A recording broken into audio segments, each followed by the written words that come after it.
आज विकसित भारत युवा कनेक्ट प्रोग्राम के तहत प्री एक्टिविटीज कार्यक्रम के समापन समारोह में अपनी बात रखने से पहले मैं यहां ब्रिगेडियर राजेंद्र सिंह ऑडिटोरियम में उपस्थित सभी युवा साथियों का जो अभी सम्मानित किए गए हैं, पुरस्कृत किए गए हैं, उनका एक बार अभिनंदन करता हूं।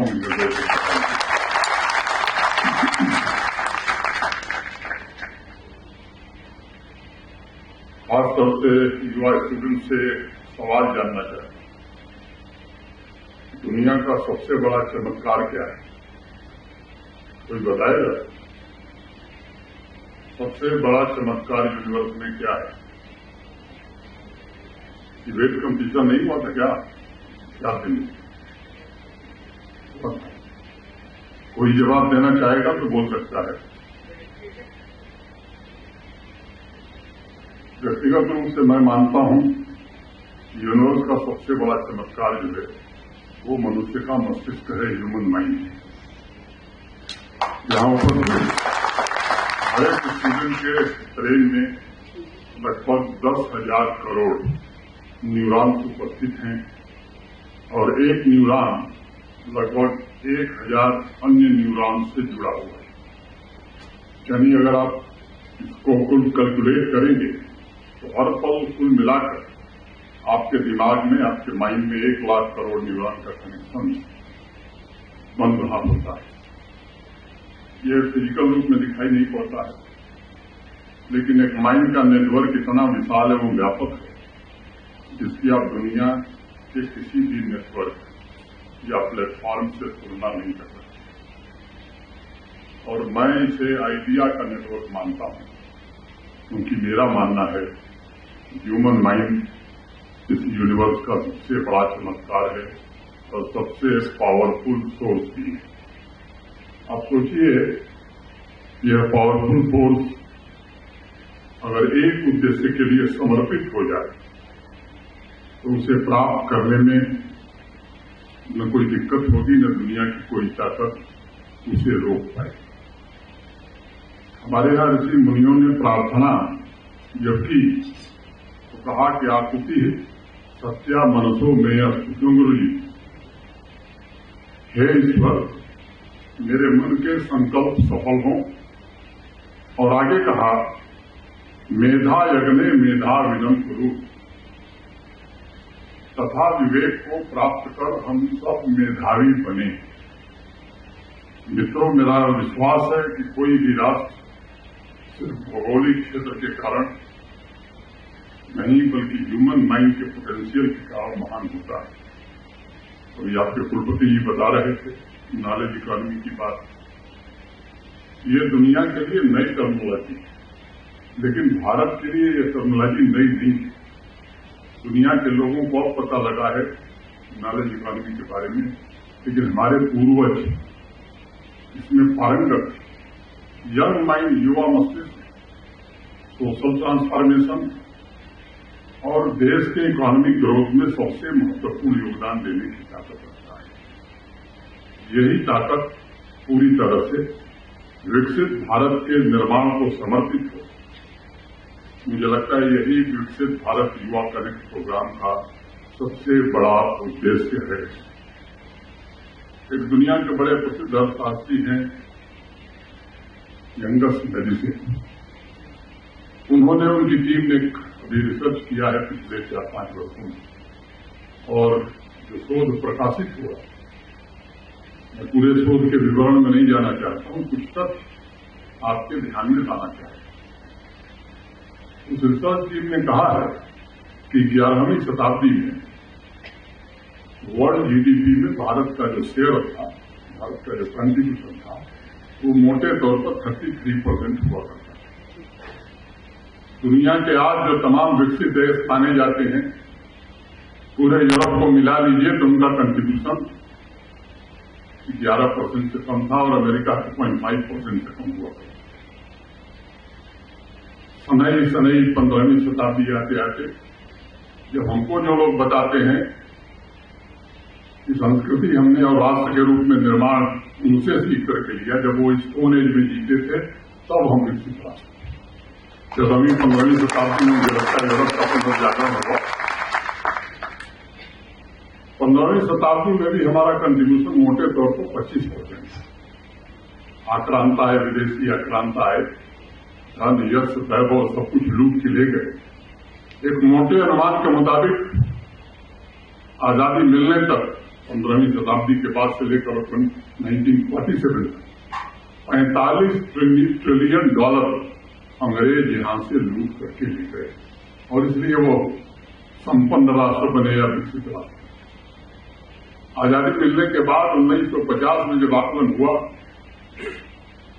तो दुनिया की अर्थव्यवस्था में भारत का योगदान बहुत 4%, 4%। अभी जो पिछला सर्वेक्षण 2023 में इंटरनेशनल मॉनेटरी फंड ने निकाला, ये बात कही गई है कि आज उस समय भारत का कंट्रीब्यूशन 15%, 15% हो गया था, और आज अनुमान है कि 16% से ज्यादा हो गया है। दुनिया की 11वीं बड़ी अर्थव्यवस्था से आज हम दुनिया की 4थी बड़ी अर्थव्यवस्था हो गई। जो उथल-पुथल इकॉनमी की चल रही है पूरी दुनिया में, कोई राजनीतिक बात मैं नहीं करना चाहता हूं, लेकिन मुझे लगता है कि कल जो बात भारत के आदरणीय प्रधानमंत्री ने काशी में कही, वो राष्ट्र का संकल्प होना ही चाहिए। इस उथल के वातावरण में भारत के हर नागरिक को यह संकल्प लेना ही होगा कि वह मछली यहाँ की तरफ जल्दी से जो समय है, उस समय के भीतर हम दुनिया की तीसरी बड़ी अर्थव्यवस्था बने।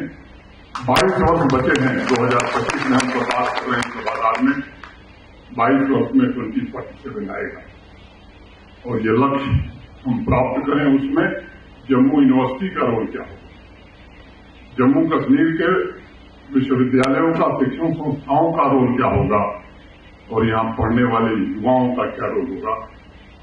जो शपथ हमने ली है, मैं समझता हूं कि उसके प्रति हम समर्पित भाव से काम करें। मैं पूरी तरह आश्वस्त हूं कि लक्ष्य हम प्राप्त करेंगे।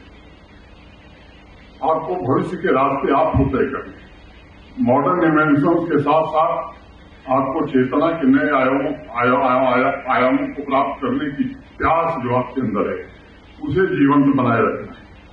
स्वर्णिम भारत की रचना के लिए आपको अपने पुरुषार्थ और उसकी पूर्णता में जीने का प्रयास सदैव करना है। और जो शपथ आपने लिया, कॉलोनियल माइंडसेट तथा गुलामी के हर एक अंश को पूरी तरह समाप्त करके गौरवशाली विकसित भारत निर्मित करना है। अब हम 11वीं शताब्दी में दुनिया की सबसे अच्छी अर्थव्यवस्था से, बड़ी अर्थव्यवस्था से, तो वही मान करके अपने अतीत पर गौरव करके वर्तमान में हम सो जाएंगे, तब लक्ष्य नहीं प्राप्त करेंगे। हमें सतत प्रयत्न करना होगा। समाज की आवश्यकताओं को हमें नजदीक से जानना होगा, उसे समझना होगा, उसके लिए जीना होगा, और उस लक्ष्य के लिए सब कुछ अर्पित करने की तैयारी भी रखनी होगी। इसलिए जम्मू यूनिवर्सिटी में 30 जुलाई से शुरू हुए प्री एक्टिविटीज प्रोग्राम में माई भारत पोर्टल पर registration, skill development, scholarship, placement, admission, government कार्यक्रमों की जानकारी के साथ साथ आपकी यूनिवर्सिटी में तमाम गतिविधियां आयोजित की गई हैं। एक्टिविशन, लेक्चर ये भी हुए हैं, ताकि आपको एक साथ एक जगह ऐसा प्लेटफॉर्म मिले जिससे आप गवर्नेंस के हिस्सा बन सकें, जिससे आप विकसित भारत के निर्माण में मूक दर्शक नहीं बल्कि शिल्पकार की भूमिका का निर्वहन कर सकें, जिससे आप विभिन्न स्वयंसेवी अवसरों के लिए खुद को आगे ला सकें और समाज में सकारात्मक योगदान देने के बेहतर तरीके खुद तैयार कर सकें।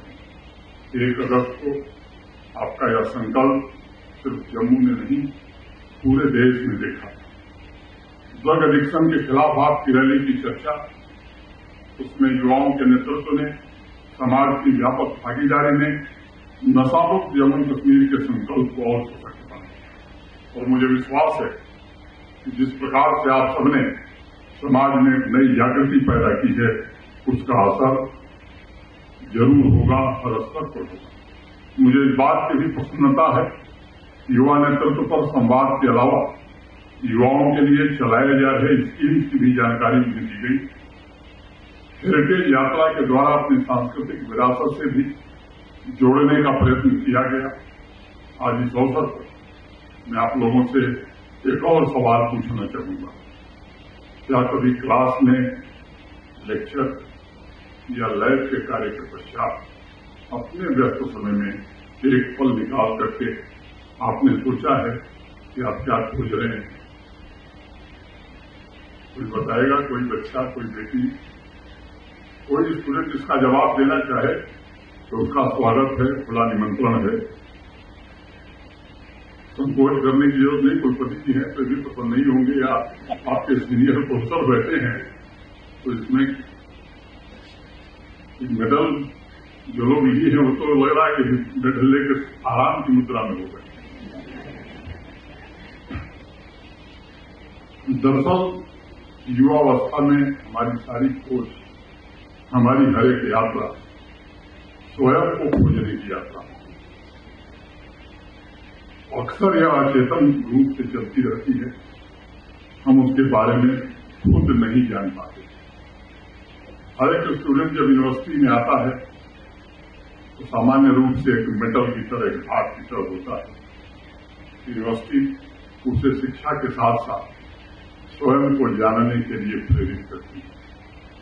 आपके गुरुजन आपको स्वयं को जान सके इसके लिए प्रेरित करते हैं। और यूनिवर्सिटी में मानता हूं एक आग की तरह फायर है जिसे सामान्य धातु या मेटल रूपी स्टूडेंट गुजर करके, तप करके स्वर्ण बनता है, कुंदन बनता है। इसलिए स्वयं की खोज यही सबसे बड़ी शिक्षा है। आप अपनी ताकत, अपनी कमजोरी, अपनी जिम्मेदारी, अपनी प्रतिभा से रूबरू हो पाते हैं। और इसलिए कहा जाता है कि कैंपस से जीवन रूपांतरित होना प्रारंभ हो जाता है, ट्रांसफॉर्मेशन वहीं से शुरू होता है। मैं मानता हूं मित्रों कि आप सौभाग्यशाली हैं। आपको ऐसे समय में कैंपस में स्वयं की खोज का दैवीय अवसर मिला है जब राष्ट्रीय लक्ष्यों को प्राप्त करने के लिए पूरे देश की यूनिवर्सिटीज में एक साथ युवा कनेक्ट प्रोग्राम के तहत आयोजन हो रहे हैं। 12 अगस्त को औपचारिक रूप से इस कार्यक्रम का उद्घाटन भारत के आदरणीय प्रधानमंत्री श्रीमान नरेंद्र मोदी जी करेंगे और देश के करीब 1339 यूनिवर्सिटी उस कार्यक्रम से जुड़ेंगे। जम्मू यूनिवर्सिटी से मेरी अपेक्षा होगी यहाँ के टीचर से, यहाँ के स्टूडेंट से कम से कम 12 अगस्त को तो इस ऑडिटोरियम में मत रहिएगा। 12 अगस्त को बड़े वाले ऑडिटोरियम में बड़ी संख्या में रहिएगा। ये मेरा आपसे आग्रह है।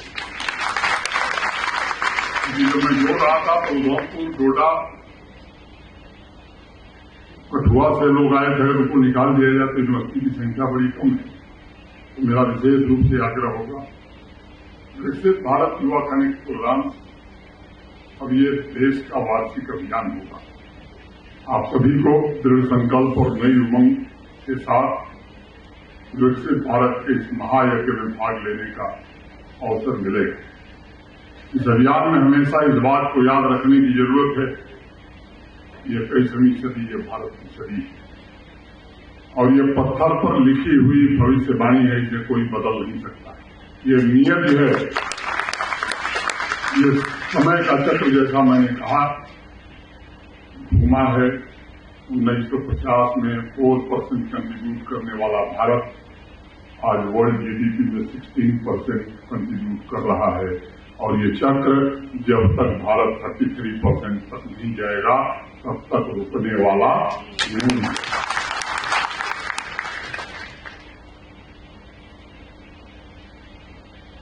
इससे भारत अपना वो गौरव हासिल करे, इसके लिए भारत और भारत के लोग आगे बढ़ रहे हैं।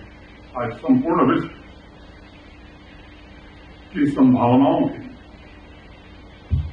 भारतवर्ष की तरफ उम्मीद से देख रही है पूरी दुनिया। भारत उसके लिए इसकी तरफ देख रहा है, दुनिया भारत की तरफ देख रही है और भारत आप नौजवानों को देख रहा है। आपका महत्व कितना है आप खुद समझिए। जिस तरह अपने टैलेंट, अपने इनोवेशन, अपने रिसर्च द्वारा मॉडर्न वर्ल्ड का मार्गदर्शन आप करेंगे, इस बात पर निर्भर करेगा कि पॉलिसी मेकिंग से लेकर प्रोग्राम इम्प्लीमेंटेशन में आपकी भागीदारी, आपकी हिस्सेदारी कितनी है। इसलिए आपको ये समझना होगा युवा कनेक्ट प्रोग्राम के द्वारा आदरणीय प्रधानमंत्री जी का उद्देश्य है कि आपको लीडरशिप के अवसर मिले देश में, आप लोग आवाम और गवर्नेंस के बीच एक मजबूत सेठ की तरह, एक ब्रिज की तरह काम करें। मुझे इसमें कोई संदेह नहीं है कि 21वीं सदी में अगर परिवर्तन का कोई सशक्त माध्यम है तो वो हमारे विद्यार्थी हैं, हमारे युवा हैं। सब्जेक्ट्स एंड डिसिप्लिन अलग अलग हो सकते हैं, लेकिन सब्जेक्ट एक प्रकार का केवल टूल है। आपको विकास का सृजन करता बनना है, ये मैं आपसे अनुरोध करना चाहता हूं। और हमारी संस्कृति में फिर से मैं पीछे जाऊंगा। उन मध्यवस्था शारदा चेष्टा, अर्थात अंदर के आलोक के लिए नित्य नूतन चेष्टा करें। और हम हर क्षण ईश्वर से प्रार्थना करते हैं कि हे ईश्वर, हमें ऐसा प्रकाश दो ताकि भीतर की सृष्टि भी आलोकित हो और संपूर्ण समाज भी प्रकाशित हो। इसलिए मैं समझता हूं कि समाज में विकास के किरण लाने और उसके रूपांतरण के लिए आज सबसे ज्यादा कोई अधीर है, कोई उत्सुक है, तो वो भी हमारा युवा है, हमारा नौजवान है, हमारा विद्यार्थी। और भविष्य में आपका योगदान ही समाज के, राष्ट्र के सभी वर्गों को स्वावलंबी बनाने, उनके विकास के लिए अवसर उपलब्ध कराने में सबसे निर्णायक भूमिका का निर्वहन करेगा। मैं जानता हूं जम्मू यूनिवर्सिटी भी तमाम नए इनिशिएटिव्स के द्वारा ये सुनिश्चित करने का प्रयास कर रही है। कुलपति जी ने बताया कि आप सभी युवा स्टूडेंट्स आज के समाज और आज की इंडस्ट्री के मुताबिक नए स्किल्स सीख करके एक शक्तिशाली, संगठित और समृद्ध विकसित भारत के लिए काम करें। ये मेरी प्रार्थना है माता वैष्णो देवी से। इंक्यूबेशन हो, innovation centre, incubation innovation centre, design your own degree, college on wheels, अभी मैथमेटिक्स का 5 ईयर कोर्स प्रारंभ कर रहे हैं जो नई टेक्नोलॉजी है, इसके बारे में यूनिवर्सिटी प्रयास कर रही है। ये सब एक क्रांतिकारी पहल है जिसको देश के अलग अलग यूनिवर्सिटी में अब लोग अपना रहे हैं। कुलपति जी को तथा यहाँ के सभी फैकल्टी मेंबर्स को बधाई भी दूंगा, उनकी सराहना भी करूंगा जिन्होंने रोबोट लर्निंग से हटकर स्टूडेंट्स को वर्ल्ड में, दुनिया में हो रहे परिवर्तन के अनुरूप सीखने का अवसर प्रदान किया है और इस विश्वविद्यालय को A++ रैंकिंग में हासिल कराने में मेरे विचार विकसित भारत के निर्माण के लिए जम्मू यूनिवर्सिटी के छात्र मैं मानता हूं कि पूरी तरह से तैयार हैं। गलत मान रहा हूं? सही उनको सही बोल रहा है, हाथ उठाइए। अभी कुछ लोग हैं जो सही नहीं मान रहे। मैं गुरु स्टूडेंट लोग से कह रहा हूं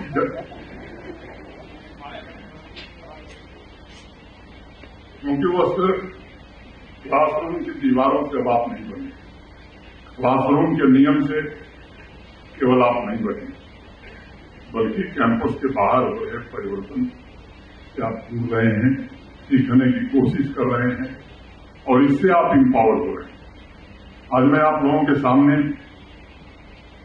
एक रोचक आंकड़ा रखना चाहूंगा।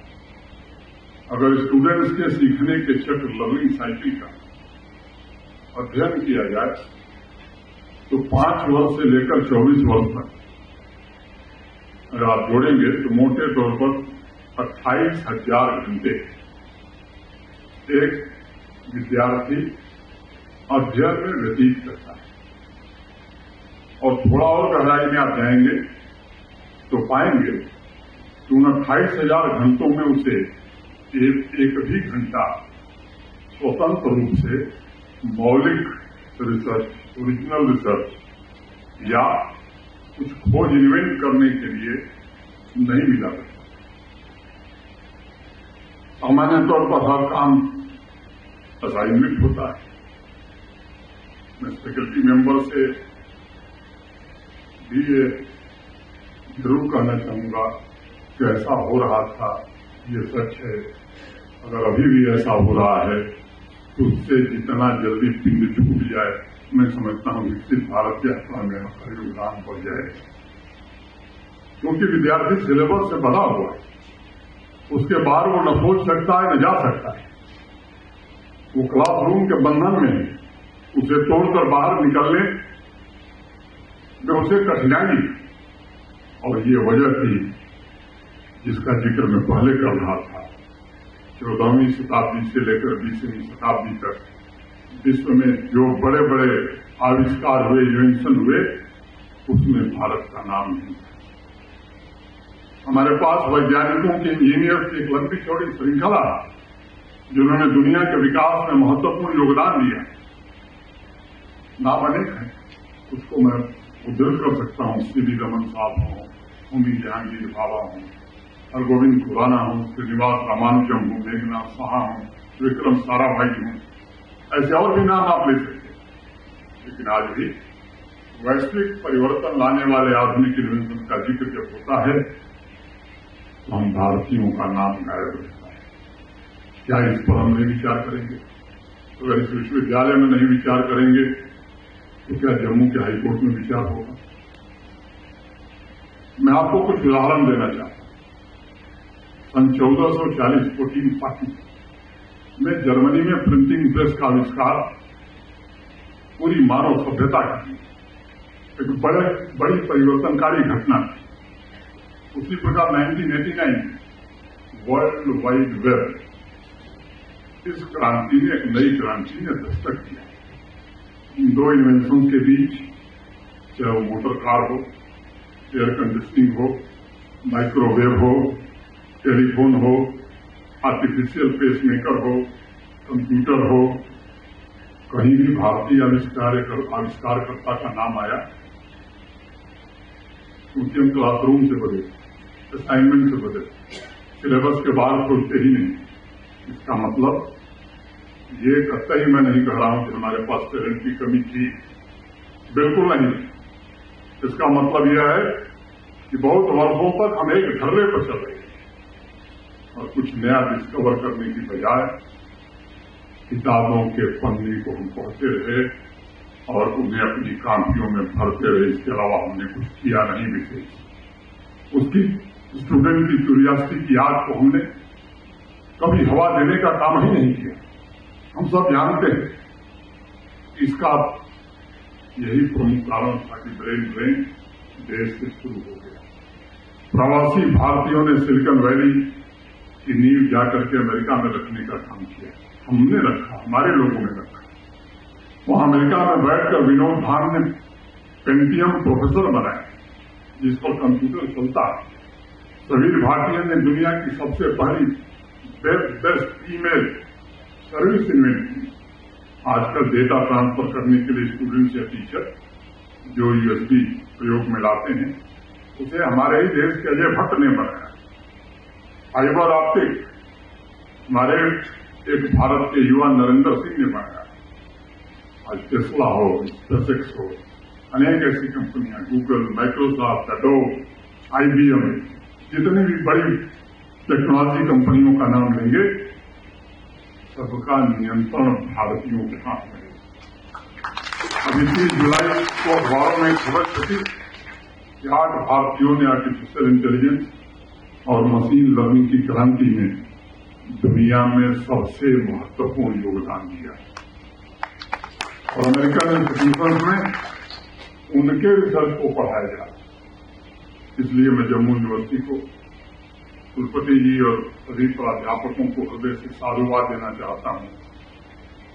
उन्होंने प्रयास किया है पिछले 2-3 वर्षों में स्टूडेंट्स के रियल पोटेंशियल को कैसे रियलाइज करने के लिए कैंपस जम्मू यूनिवर्सिटी का रियल वर्ल्ड और कैंपस के बीच जो दीवार थी उसे जल्दी से जल्दी ढहा दिया गया। विकसित भारत के निर्माण में योगदान देने के लिए जरूरी है युवा स्टूडेंट्स जोखिम उठावें ताकि उनके भीतर कुछ नया खोजने की ललक बराबर जीवंत रहे। भारत के पूर्व राष्ट्रपति डॉक्टर एपीजे अब्दुल कलाम, उनके एक टीचर नाम था उनका शिवा सुब्रमण्यम अय्यर। कलाम साहब अक्सर जब बच्चों से मिलते थे कॉलेज में, यूनिवर्सिटी में, तो अपने उन टीचर का जिक्र करते थे। उन्होंने एक किस्सा सुनाया। एक दिन अय्यर साहब एयरक्राफ्ट के बारे में पढ़ रहे थे, पढ़ नहीं रहे थे, बच्चों को पढ़ा रहे थे। उन्होंने चिड़ियों के उड़ान के बारे में 1 घंटे लिखे, बोर्ड पर डायग्राम बनाया, बड़ी मेहनत से सभी विद्यार्थियों को समझाया। 1 घंटे बाद उन्होंने पूछा बच्चों से कुछ समझ में आया, तो पूरे क्लास ने एक स्वर में कहा कि सर हमें कुछ नहीं समझ में आया। लेकिन जो टीचर थे अय्यर गुस्सा नहीं हुआ। गुरु जी ठीक कर रहे हैं ना, गुस्सा आपको भी नहीं आता। वो हंसे और सभी स्टूडेंट से उन्होंने कहा कि चलो कल की जो क्लास है वो नदी के किनारे की। कलाम साहब कहते थे कि जो बात वैसे हमारे विद्वान गुरु 1 घंटे में समझा नहीं पाए, वो मात्र 10 मिनट में नदी के किनारे उड़ते पक्षियों को देखकर हम सबको समझ में आ गया। और कलाम साहब ने लिखा, I did not learn the birds flight but birds flight entered into me. नदी के किनारे जाने और इसलिए मैं मानता हूं कि सीखना वही है जो स्टूडेंट्स के अंतरतम को छू जाए। और उसके लिए यात्रा स्वयं की खोज से ही शुरू होती है कि स्वयं को खोजिए, स्वयं को जानिए।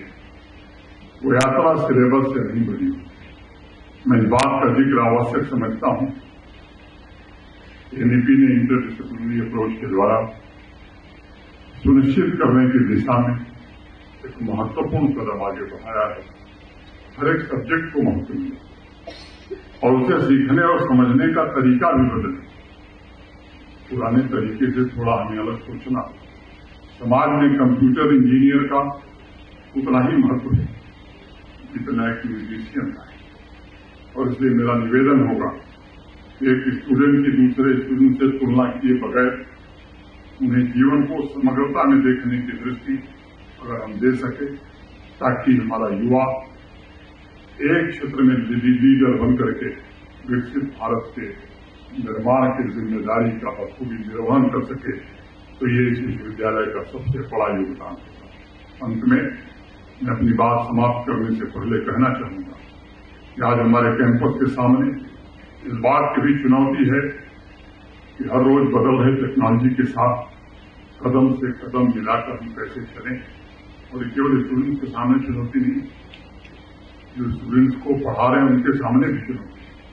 आज जम्मू का स्टूडेंट रियल टाइम में इस बात को जानता है कि वाशिंगटन में क्या हो रहा है या फिर यूक्रेन में क्या हो रहा है। दुनिया मिली विश्व सिमट कर आपकी हथेलियों पर आ गया है। इसलिए आज सभी कैंपस में इस बात की भी आवश्यकता है एजुकेशन में अब अप्रोच हमारा ग्लोबल होना चाहिए। मैं एक बार पुनः आप सभी को, खासतौर से विद्यार्थियों को उज्ज्वल भविष्य की शुभकामनाएं देता हूं। विकसित भारत युवा कनेक्ट प्रोग्राम के सफल आयोजन के लिए जम्मू विश्वविद्यालय के कुलपति जी, संयोजक जी, सभी faculty members, non teaching staff, officers और स्टूडेंट्स तो फिर से एक बार बधाई देते हुए आप सबके प्रति हृदय से कृतज्ञता ज्ञापित करते हुए और अंत में 2 पंक्तियां सुना करके, जिधर की सिमत मेरे दोस्तों की बैठक थी, जिधर की सिमत मेरे दोस्तों की बैठक थी, उसी तरफ से मेरे शहर में पत्थर आए, ये न होने पाए, इसका इंतजाम जरूर करिए। बहुत बहुत